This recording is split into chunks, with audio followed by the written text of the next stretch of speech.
episode 41. Today we're going to be talking about what it looks like to buy a home with Payton Peoples. Whoop, whoop. So before we get kicked off, I'm Tyler Willis Media. Payton, what you got going on? Hey guys, it's Payton with Payton Peoples and Company, Keller Williams Realty Atlanta Partners.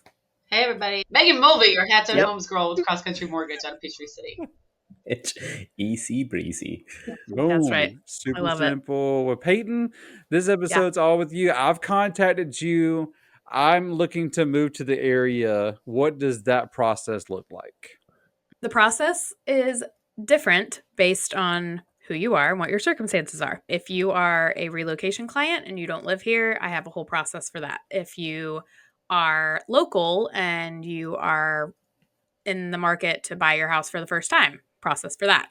If you currently own a home and you are needing to upgrade or downgrade or whatever your options are, process for that. The thing that is consistent across all of them is that my job is to educate the buyer. So they're all going to get some kind of educational piece that matches where they are in life. So for relocation clients, most of the time they either haven't been here or maybe just the husband or just the wife has been out here and not the whole family. So providing educational materials to them about what their whole family needs to know about where they're moving. I try to get to know them as a couple and what's important to their kids. I'm working with somebody right now that they're moving here from the West Coast and they have a child that is a competitive swimmer and that kid is in the pool every single day. So we need to know every single thing that there is about every pool opportunity in a 20-mile radius. That's awesome. Cool. That's now my job to figure all of that out and provide that information to them. Area. Yeah. So it's like swim teams, all the things. Like, what can this kid do?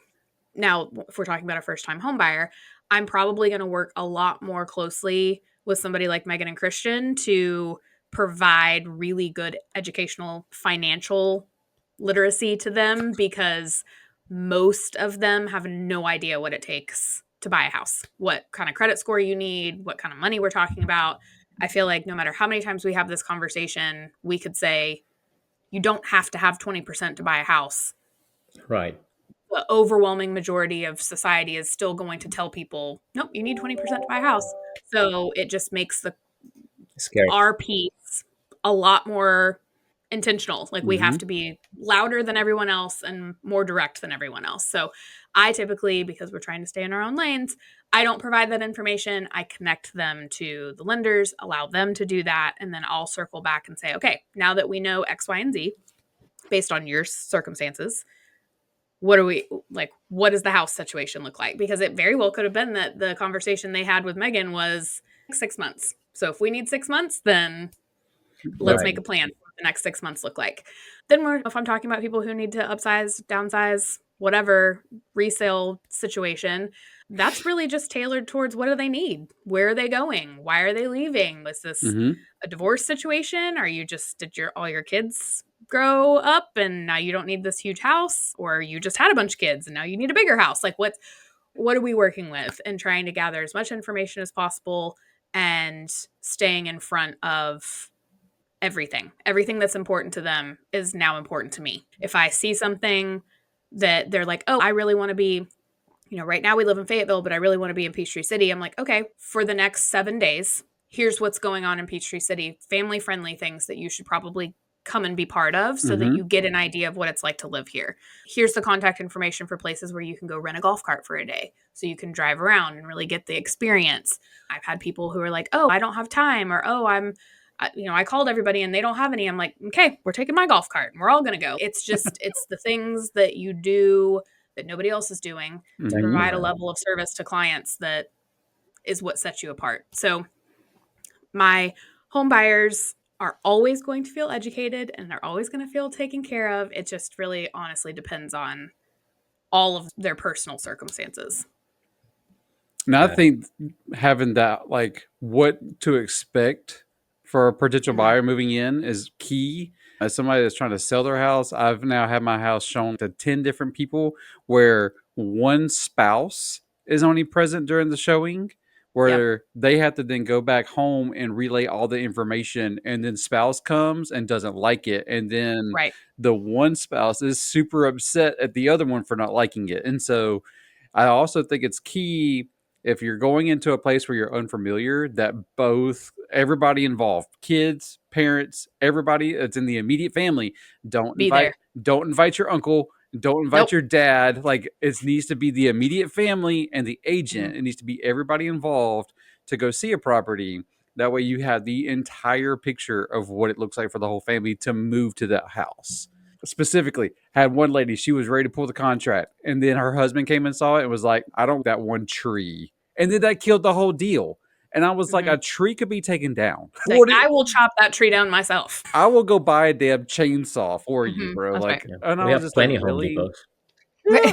And that was just like, real. And the agent let him walk away. And I was just like, man, you're terrible at your job. That's what it is. Absolutely. Yeah. You have to meet people where they are. But in circumstances like that, sometimes it's inevitable. You can't. Everybody can't be there, or whatever the circumstances are. But in that case, I pay attention. Do I know that just the husband's coming and that the wife can't be there? Okay, then I'm probably either going to go to a private showing before, record a video for them. Hopefully, it would be awesome if people just utilized Tyler's services and had that for do the freaking video already. People. Do it. Right. If they didn't, now I have to go and see the house and do a whole video so that I can send it to the wife, so that when they're having the argument of, I don't like where this goes and where am I going to put the Christmas tree, and I don't like this over here, that they have something to visualize and see it together, because that is a huge way to combat that argument of, I can't understand. I wasn't there. We're going to do everything we can to put you there. And that way, if they do walk away, it's a legitimate reason. It's not because I didn't like the tree. Okay. So there's different things that you have to do, but again, this is what separates good agents from great agents. Yeah, so you gotta pay attention. So I understand Keller Williams is everywhere now, and you also may get a client that will move to Chicago. All right, you refer to another agent in Chicago. Everything goes well. Closing date is 2 weeks from today. Does Payton fly to Chicago? Payton does not fly to Chicago. I am very happy for you right here. Let me send you some snow boots. That's right.